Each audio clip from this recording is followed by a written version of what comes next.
या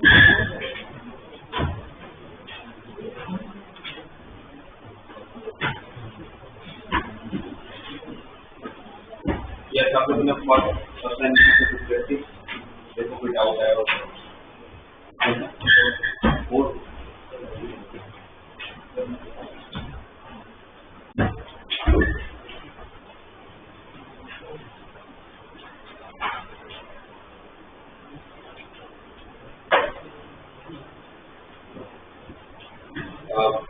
जैसे आप लोगों को पता है कि क्या करना पड़ेगा, कोडिंग इक्वेशन बनाने के लिए ट्राई कर सकते हैं।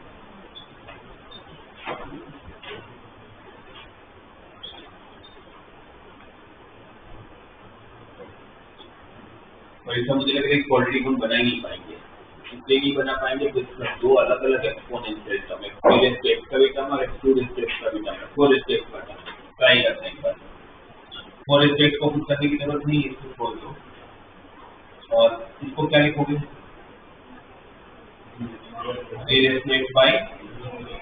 3 इसको क्या लिखोगे 3 into √3, उसको क्या लिखोगे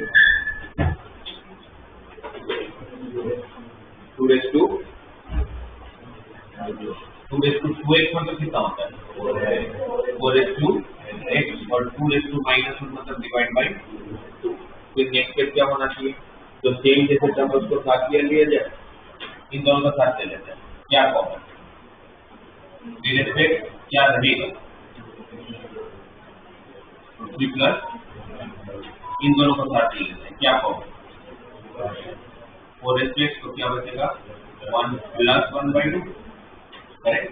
तो 4x इंटू 3/2 हो गया, ये 3x इंटू एलसीएम लूंगा तो 3 प्लस 1 4 है ना, 4/√3, करेक्ट। अब इन दोनों तरफ अलग अलग समय अगर मैं किसी को टी ले भी लेता हूँ तो मेरा फोल्डिंग नहीं बनेगा, तो फिर मुझे एक को टी लेना पड़ेगा, एक यू लेना पड़ेगा, तो फिर मतलब नहीं होगा। तो फिर इसको और कुछ तरीके से सोचते हैं कि हर बार हमारा एक ही अप्रोच काम नहीं लगता है, इसमें नहीं लग रहा है, तो फिर एक्सपोनेंशियल टर्म को अगर मैं साथ लेता हूँ तो कैसे लिख सकता हूँ 4/3 का पावर x, ये अगर डिवाइड में देगा तो दोनों का पावर x ही तो है, और बाकी कांस्टेंट एक तरफ ले लेता हूँ, ये क्या होगा 8/3√3, करेक्ट।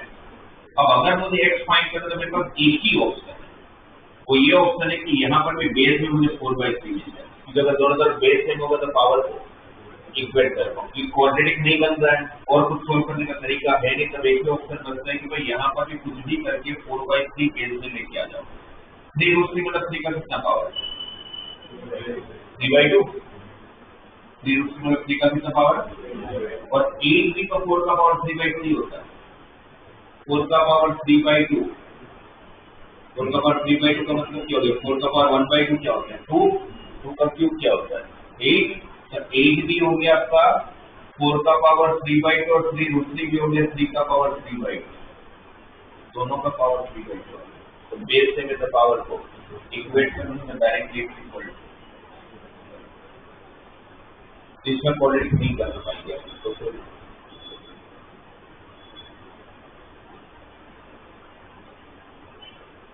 ठीक है, बाकी कोई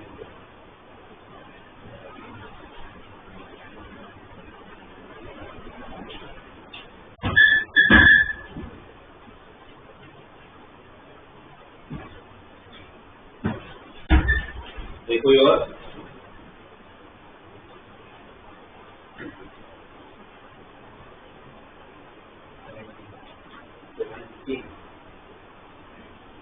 क्या दिया 2 candidate attempt to solve a quadratic equation of the form x² plus bx plus q equal to 0, 17 क्या दिया x² plus bx plus q equal to 0, one start with a wrong value of p, one start with a wrong value of p and find the roots to be 2 and 6, the other start with a wrong values of q, find the roots of 2 and, एक बंदा था जिसने p की गलत value लिखे चलो थी और उसको रूट्स क्या मिले 2 and 6, अगर रूट्स 2 and 6 मिले तो सम ऑफ रूट्स क्या देता है -p, तो उसको लेने का मतलब नहीं है, पर प्रोडक्ट ऑफ रूट्स क्या देता है q, प्रोडक्ट ऑफ क्या देगा q तो अगर जिस बंदे ने p को गलत लेके वैल्यू डिराइव किया या रूट निकाले उसकी q तो सही होगी। तो इक्वेशन के तो गलत कौन है? p गलत। तो q मतलब क्या होगा? अगर इसके दो रूट अगर अल्फा एंड बीटा है तो alpha plus beta minus p है, जिसको लेने का कोई सेंस ही नहीं क्योंकि p गलत है। Alpha beta equal to q, इसको लेने का सेंस है क्योंकि q गलत नहीं है। तो मुझे q की वैल्यू पता है कि उसने जब p को गलत लेके मतलब p को गलत लेके जब उसने सोल्व किया तो उसके रूट क्या मिले थे? 2 एंड 6। तो अगर अल्फा 2 है बीटा 6 है तो मुझे q पता है कि q तो 12 है। q कंफर्म है, q की वैल्यू कितनी होनी है? 12। अब दूसरे बंदे ने q की वैल्यू गलत लेके किया तो उसको क्या मिला? 2 एंड -9। तो उसकी गलत वैल्यू से मुझे क्या पता चलना है? p पता चलना है। अब q लेने का मतलब नहीं है क्योंकि q उसने गलत किया हुआ है। तो उसके इसमें अल्फा क्या है? 2, बीटा क्या है? -9। तो -7 इक्वल टू -2। तो p की वैल्यू कितनी आनी है? 7। p पता है, q पता है। Equation x² + 7x + 12 equal to 0। तो इसके दो फैक्टर x + 3 है, x + 4 इक्वल टू 0। तो x इक्वल टू -3 और x इक्वल टू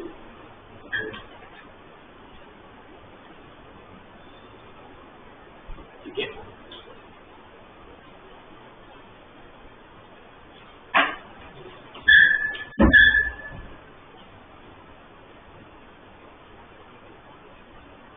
ये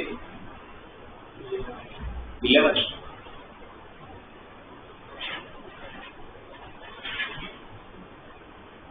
if alpha and beta are the root of the equation, prove that alpha plus beta कितना 11 में?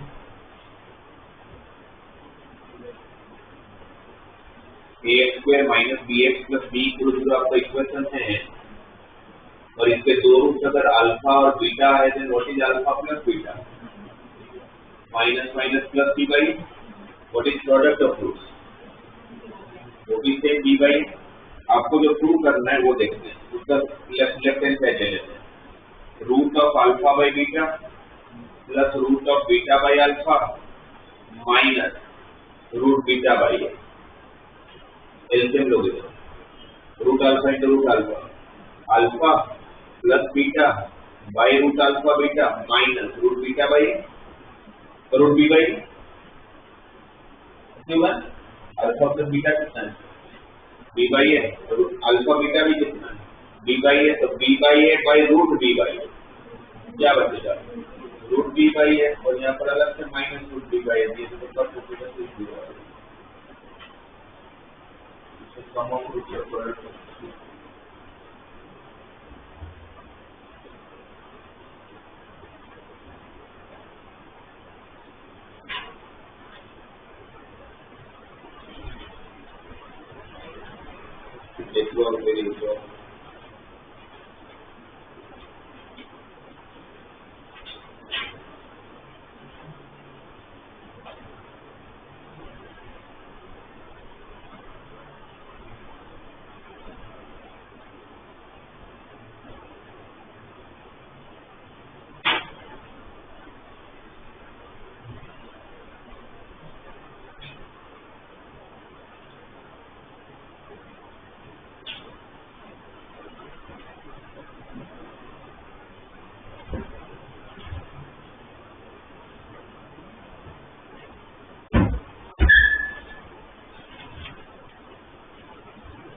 ठीक है। फिर यहाँ पर इनका ध्यान दो। नेक्स्ट जो पॉइंट अपने को डिस्कस करना चाहिए वो है रेंज या फिर maximum and minimum value. Range मतलब क्या होगा? यही तो होगी आपकी मैक्सिमम वैल्यू क्या हो सकता है, आपका मिनिमम वैल्यू क्या होगा। प्रॉपर है कोई क्वाड्रेटिक इक्वेशन हो तो उसका तो मैक्सिमम मिनिमम ऑलरेडी डिस्कस कर चुके हैं। क्या होता है ये तो पहला क्लास की बात है। तो quadratic equation मतलब there are two possibilities, maybe a quadratic equation represent upward parabol and maybe downward parabol.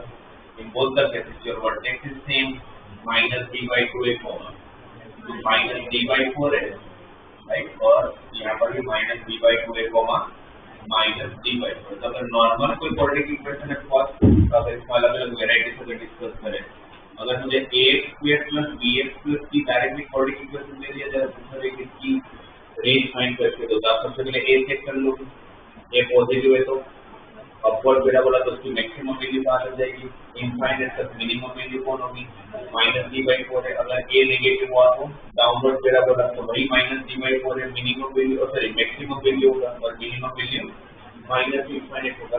इस केस में हम ये बोल सकते हैं कि हमारा जो रेंज होगा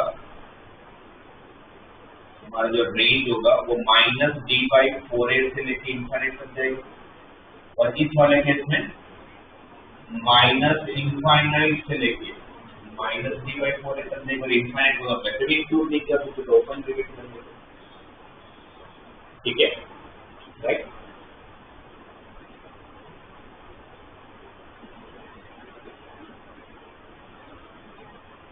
अगर आप लोगों को सपोज ऐसा एक क्वेश्चन है, log 10 of x³ - 4x² + x + 26 minus log 10 of x + 2, ठीक है, और पूछा गया है कि find the smallest possible value of this expression, find the smallest possible value of this expression. मतलब इनडायरेक्टली आपको रेंज ढूंढना है, स्मॉलेस्ट वैल्यू क्या होगा। तो सबसे पहला काम तो क्या करना है, सबसे पहला काम तो फर्स्ट स्टेप को क्या करोगे, तो सोचना तो फर्स्ट स्टेप तो आप लोगों के पास लॉग जैसे ही आता है तो आपको फर्स्ट स्टेप क्या करना चाहिए। लॉग के अंदर हर वैल्यू थोड़ी ना पॉसिबल होती है, लॉग से किसके लिए एक्सपेंड करता है पॉजिटिव वैल्यू के। तो मैं जैसे ही लॉग कहीं पर भी कोई भी चैप्टर में दिखे तो मैं पहले तो ये चेक करूंगा भाई ये एक्स की कौन सी वैल्यू के लिए पॉसिबल भी है। तो सबसे पहले यहाँ देख लेंगे कि x³ -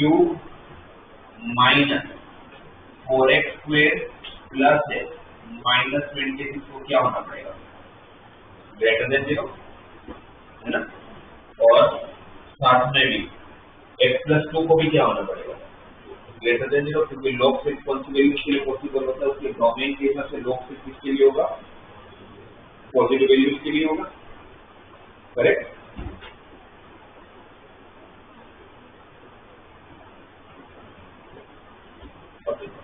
ये पॉजिटिव होगा, इसको सोल्व करना नहीं आता है तो चलो पता चल जाए कि x + 2 को ग्रेटर देन 0 होना है तो x को ग्रेटर देन -2 होना पड़ेगा।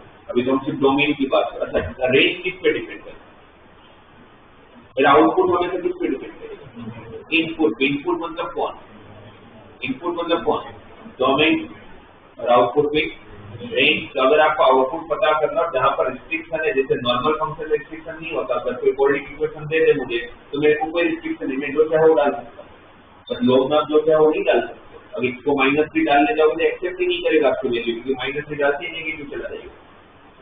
तो भी तो देखना पड़ेगा एक्सेप्ट क्या करता है आपसे। तो यहाँ पर इसीलिए सबसे पहले क्या चेक करेंगे, डोमेन, राइट। ये पॉजिटिव, ये पॉजिटिव। अच्छा, ये क्यूबिक इक्वेशन है, क्यूबिक इक्वेशन अपने को डायरेक्टली सोल्व करना नहीं आता है, बट जिस तरह से यहाँ पर x + 2 दिया है तो मेरी सबसे इसका भी एक फैक्टर x + 2 होता होगा, फिर भी चेक कर सकते हैं, क्योंकि क्यूबिक इक्वेशन डायरेक्टली कुछ कॉमन निकल के कुछ फायदा दिख नहीं रहा है। बिकॉज अगर मैं यहाँ से x² कॉमन ले भी लेता हूँ तो अंदर क्या बचेगा, x - 4। अगर यहाँ पर भी x - 4 होता तो चलो वो एक फैक्टर बन जाता, पर 26 से तो बनेगा नहीं। तो इसलिए मेरे हिसाब से ये थोड़ा सा आपका माइंड इतना चलना चाहिए। तो फिर अगर डायरेक्टली नहीं हो रहा है तो ये लॉग की प्रॉपर्टी है ना, माइनस का क्या होता है, डिवीजन। x + 2 कहाँ जाना है, डिवाइड में जाने, तो ऊपर अगर x + 2 फैक्टर होने का चांसेस पूरे हैं, जिससे x + 2 कट हो जाए। इसलिए एक बार चेक कर लेते कि x + 2 इसका फैक्टर देंगे, तो वो कैसे पता चलेगा x + 2 इसका फैक्टर देखिए, x को -2 रख के चेक कर लेंगे। यस, -2 रखते हैं, -2 का क्यूब, -8 -2 का स्क्वायर, 4 × 4 16, कितना है सही है, -8 -16, तो -24 ना, -24। अच्छा, ये तो यहाँ पर माइनस कितना है, 24, और प्लस -2 तो -26 + 26 तो 0 आ रहा है। ये जब होगी तो उसका एक फैक्टर कौन है। अच्छा, एक फैक्टर मुझे पता तो दूसरा फैक्टर पता करने के लिए वैसे तो बहुत सारे ऑप्शन होते हैं, बट मैंने कौन सी मेथड आपको बताया कि होता है, सिंथेटिक मेथड। तो सिंथेटिक मेथड में क्या करते हैं, सिंथेटिक मेथड कितना भी बड़ा इक्वेशन हो, सिंथेटिक मेथड में क्या करते हैं, सारे कोएफिशिएंट को लिख लेते हैं, वो भी कौन से ऑर्डर, डिक्रीजिंग ऑर्डर में। सबसे हाईएस्ट पावर कौन है, x³, उसका कोएफिशिएंट 1 एक्स क्यूब के बाद एक्स स्क्वायर का कोएफिशिएंट।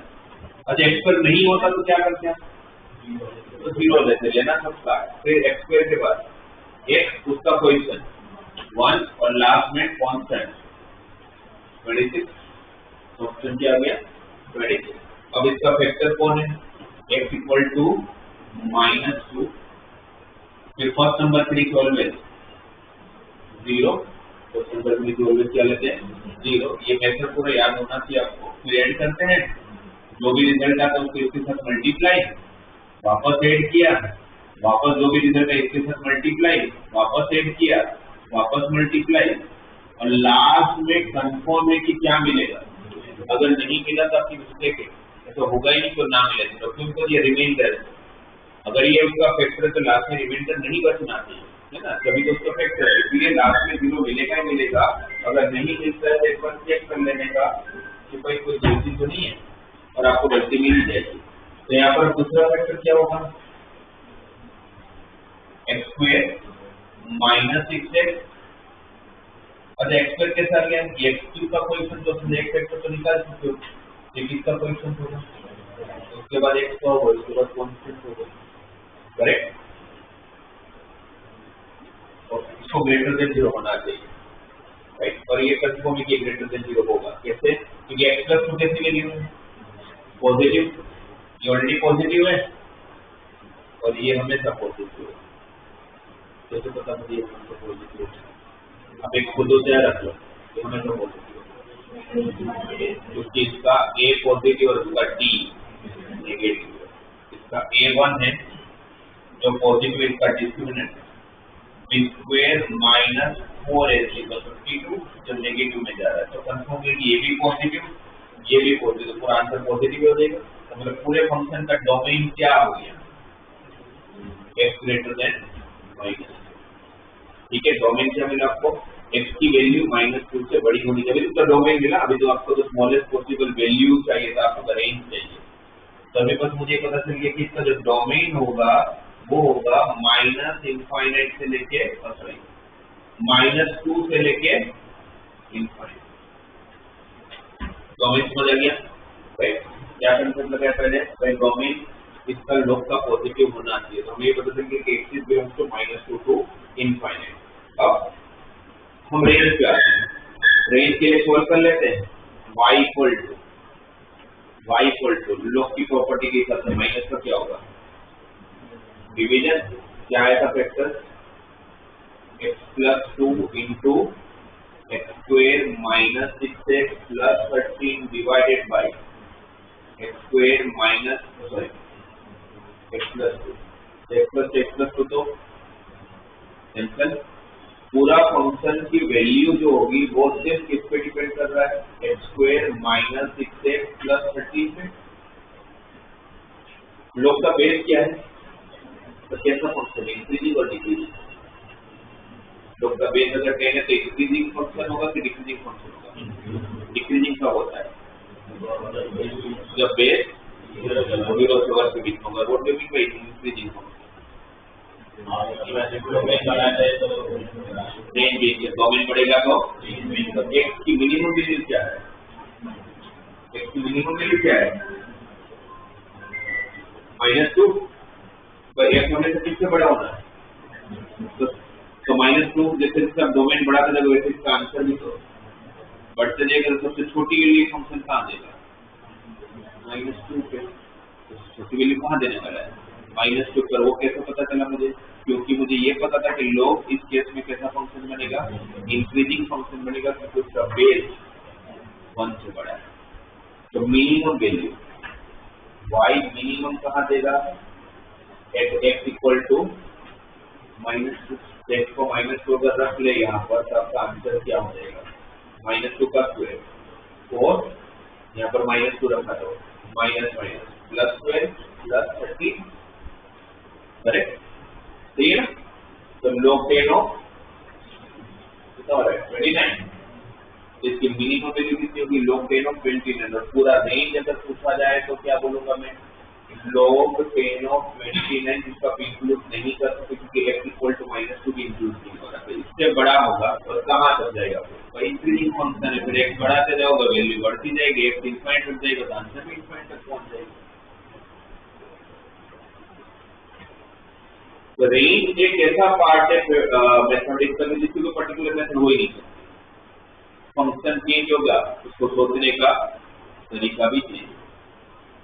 जैसे इसमें मैंने पहले डोमेन पे फोकस किया क्योंकि लोग हर वैल्यू एक्सेप्ट नहीं कर पाएगा। अगर नॉर्मल कोई कोडिंग होगा तो मैं डोमेन पे फोकस नहीं करता क्योंकि वो सब कुछ ले लेता। समझ आइए।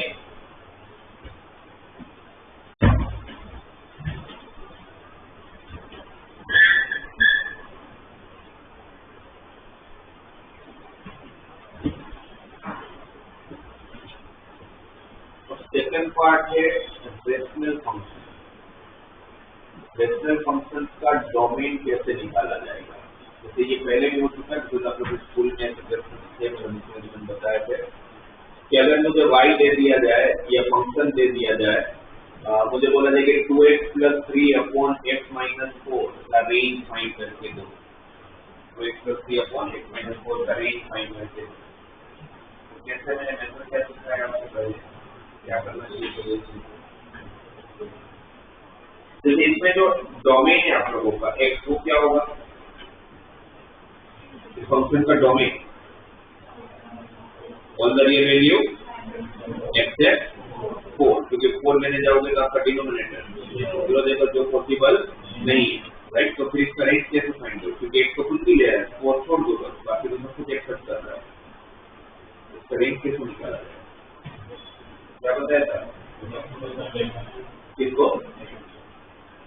x को सब्जेक्ट बना, मतलब इसके आंसर को हमने क्या मान लिया डायरेक्टली y, तो मुझे y में आपने डोमेन तुरंत बता दिया। मैंने पूछा भाई डोमेन जो आपकी मुझे तुरंत आंसर निकला पे all the real value except हो, कैसे पता चलिए तुरंत, ये फंक्शन पूरा का पूरा x के टर्म है, तो आपके इजी हो गया।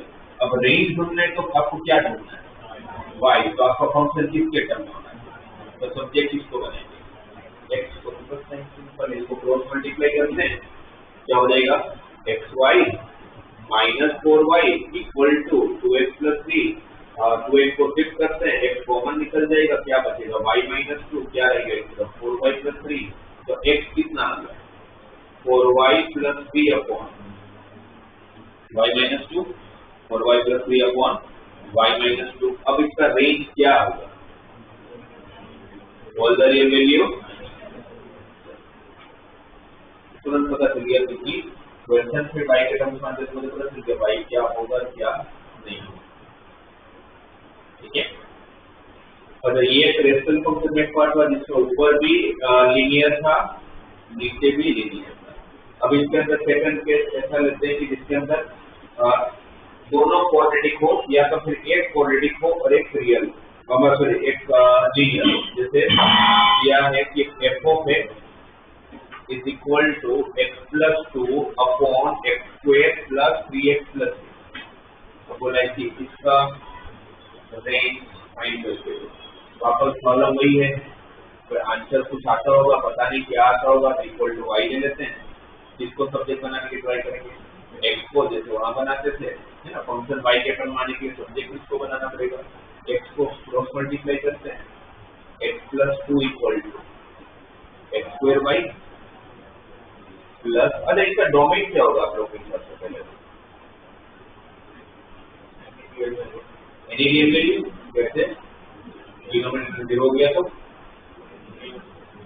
डिनोमिनेटर 0 होगा ही, क्यों नहीं होगा, क्योंकि इसका डिस्क्रिमिनेंट लेस देन 0 हमें तो पॉजिटिव आंसर देने वाला है, कभी 0 हो नहीं वाला है। इसका डोमेन क्या है, all the real value. Domain मुझे पता चल चुका है, इसका डोमेन कुछ भी चलेगा, कुछ भी रखो। क्रॉस मल्टीप्लाई कर लिया क्योंकि मुझे y चाहिए था, और ट्राई यही करेंगे कि x को सब्जेक्ट बना ले, बट हमें ये भी पता चल रहा है कि आप x को सब्जेक्ट नहीं बना पाओगे। वहां पर इसलिए बन गया था क्योंकि वो लीनियर था।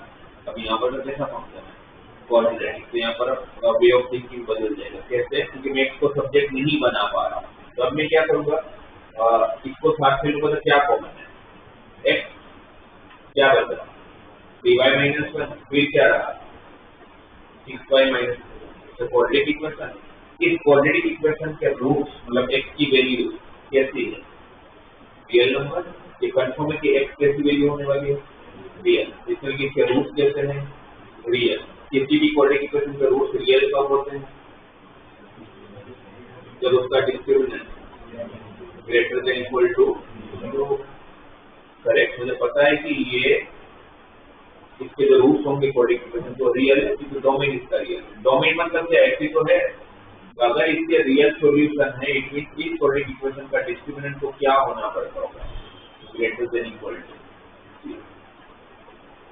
t मतलब x2 - 4 है, तो d कौन है, 3y - 1 का स्क्वायर। a कौन है, a कौन है, y, c कौन है, इसको क्या होना है, ग्रेटर देन इक्वल टू 0। पूरे इक्वेशन आ गया, y सेकंड पर y चाहिए है, इसको सोल्व करते हैं 9y²। अगर एक काम कर सकते हैं, यहाँ से क्या कॉमन है, यहाँ से क्या कॉमन है, 2 और 3 का क्या कॉमन है, तो क्या रहेगा 3y - 1 का स्क्वायर, यहाँ से 2 कॉमन लिया तो यहाँ पर क्या बना 8y × 3y - 1। अब इन दोनों में क्या कॉमन है, 3y - 1, तो अंदर क्या रहेगा 3y - 1 - 8y greater than equal to 0।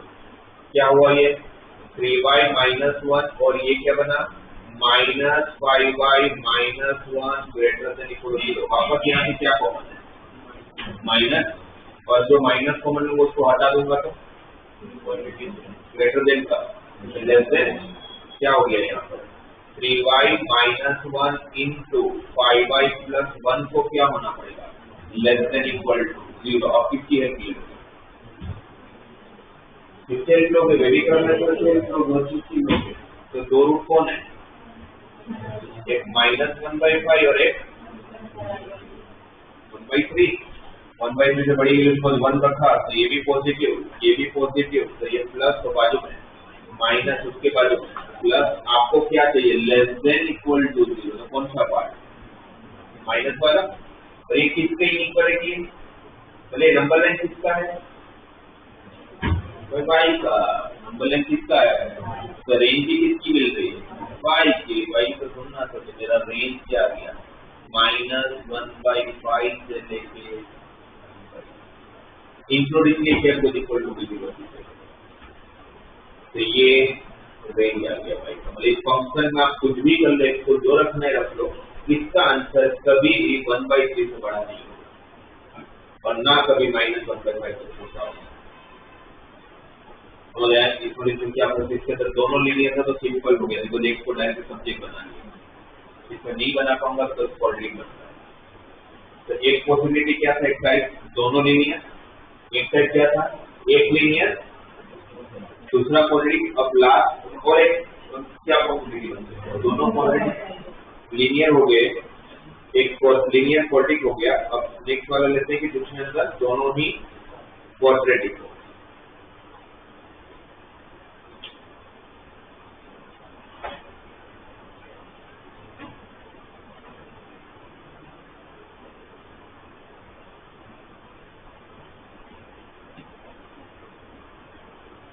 तीसरा टाइप ये linear bye linear, linear by quadratic और थर्ड टाइप है क्वाड्रेटिक बाय क्वाड्रेटिक। उसमें भी दो अलग अलग टाइप के क्वेश्चन हो सकते हैं, ठीक है, दोनों आपको बता देता हूँ। सपोज मुझे दिया हुआ है कि y = x² - 3x + 4 upon x² + 3x + 4,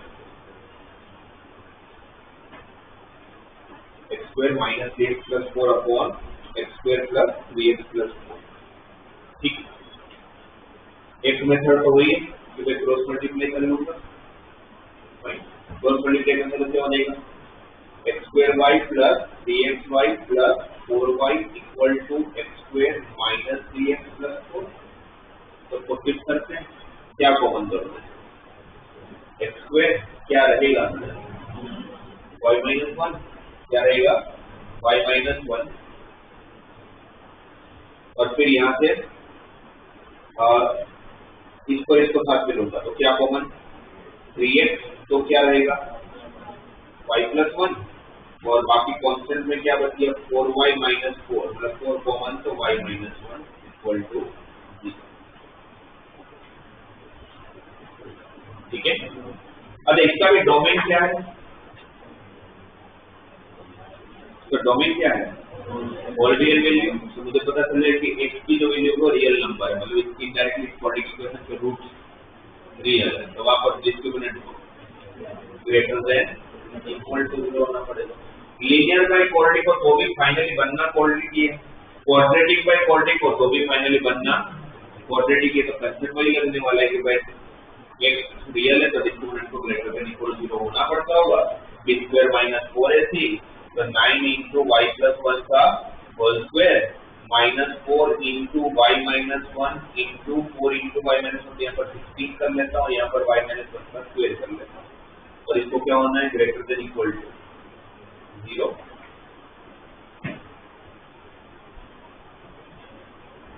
ठीक है। अब आगे क्या करें, एक ऑप्शन मुझे दिख रहा है कि भाई ब्रैकेट ओपन कर लो, एक ऑप्शन मुझे दिख रहा है कि भाई ब्रैकेट ओपन नहीं करो, बट ये दोनों ही किसी न किसी का स्क्वायर है।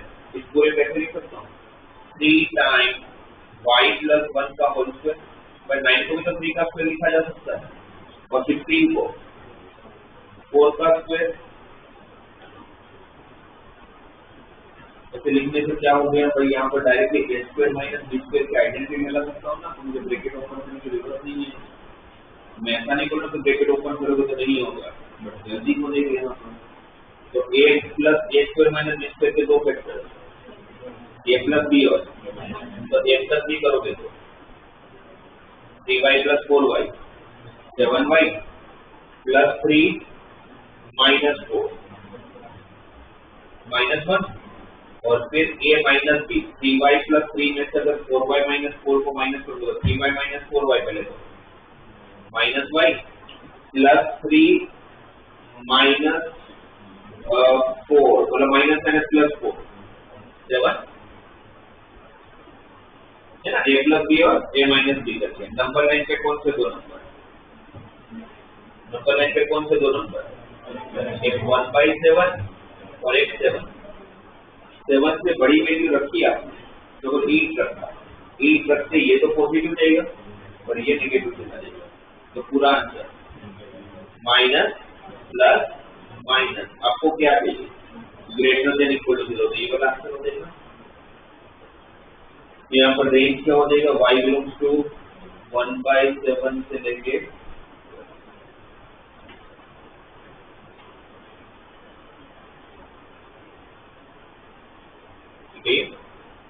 इसके अंदर और एक चीज बताता हूँ। सपोज ये क्वेश्चन में अगर ऐसा देते y equal to x square plus 3x plus 7 divided by x square plus 3x plus 4, एक तो मेथड यही करने के लिए। पर अगर आप देखो तो ऊपर क्वाड्रेटिक से नीचे क्वाड्रेटिक दोनों में सिर्फ कांस्टेंट का डिफरेंस, जैसे उसमें ऐसा नहीं, तो उसमें यहाँ पर डिफरेंस, यहाँ पर कैसे कि जो मैं आपको एग्जांपल दे रहा हूँ उसमें क्या हो रहा है, सिर्फ किसका डिफरेंस, कांस्टेंट का डिफरेंस। तो वो वाला ऑप्शन तो भी वो तो ट्रेडिशनल मेथड होगा, लगता ही लगता है लगाना होगा, राइट। बट अगर मुझे उसमें भी टाइम नहीं देना हो तो सिर्फ कांस्टेंट का डिफरेंस का आप क्या करो, नीचे वाला पूरा का पूरा टर्म ऊपर लेके आ जाए, ऊपर ही देखा जाए तो 7 को मैं 4 प्लस में लिख सकता हूँ, राइट। तो मैं ऊपर वाले न्यूमरेटर को नीचे वाले डिनोमिनेटर में कन्वर्ट कर लूंगा। उससे क्या फायदा, मैं सेपरेट कर पाऊंगा, सबसे बड़ा फायदा तो यही है। मैं दोनों को अलग अलग कर लूंगा तो y इक्वल टू ये क्या हो जाएगा 1 plus 3 upon x square plus 3x plus, ऐसा कब हो गया, ये अप्लाई कब करना चाहिए मेथड, तो क्योंकि अगर कांस्टेंट का डिफरेंस और किसी का डिफरेंस होगा तो ऊपर लेके नहीं आ पाऊंगा, लेके आओगे तो x ही बच जाएगा। अगर सपोज मुझे यहाँ पर ये टर्म ऊपर लाना होता तो मैं प्लस 3x लिखता तो सामने माइनस 6x भी तो लिखता, क्योंकि मुझे लाना माइनस 3x, तो x बचेगा का फायदा नहीं है, इसमें x नहीं बच रहा है ऊपर, इसलिए सिर्फ जिस कांस्टेंट का डिफरेंस हो पे करने में फायदा है। हाँ, हो सकता है कि x स्क्वायर प्लस 3x की जगह पर आपको 2x स्क्वायर प्लस 6x है, आपको दिख नहीं रहा हो कि सेम है, बट 2 को मान लो तो वापस आएगा तो x स्क्वायर प्लस 3x, ये पॉसिबल है ना। तो देखोगे तो समझ आ जाएगा उसमें।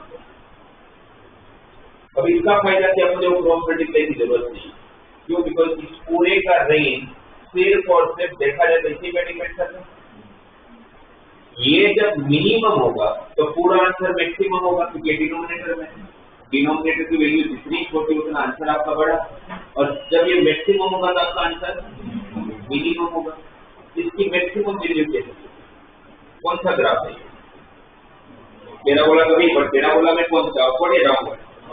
तो अपवर्ड पैराबोला कहाँ तक जाता है? इनफाइनाइट तक, इसकी मैक्सिमम वैल्यू कहाँ तक जाएगी? तो ये जब इनफाइनाइट रखोगे तो मिनिमम देगा, और something bye infinite, something bye infinite, तो मुझे पता है कि इसकी मिनिमम वैल्यू तो 1 आने वाली है। सही है? तो हो जाए जो बोला, ये जब इनफाइनाइट, क्योंकि x square plus 3x plus 4 की वैल्यू पता कर लेते, x square plus 3x plus 4 जाता कहाँ तक? इनफाइनाइट तक जाता है, बट मिनिमम क्या होगा इसका? तो बोला माइनस d/4। अपवर्ड पैराबोला होगा तो मिनिमम क्या होगा? Minus d/4। d क्या है इसका? x स्क्वायर माइनस 4 तो कितना है? 9 माइनस 16, तो -7, तो माइनस माइनस प्लस 7 कर दो, माइनस d/4 है, और 4 है मतलब 4, ये 1 है, तो हो जाए यहाँ पर उसका रेसिप्रोकल। अगर मैं यहाँ पर रेसिप्रोकल करूँ, अगर पूरे सारे स्टेप अगर मैं आपको लिख दे दूँ, तो अगर मैं रेसिप्रोकल करूँगा तो इक्वालिटी इनफाइनाइट का रेसिप्रोकल 0, इनफाइनाइट का रेसिप्रोकल 4, 7/4 का रेसिप्रोकल 4/7। इसके साथ आपको क्या ऐड करना है?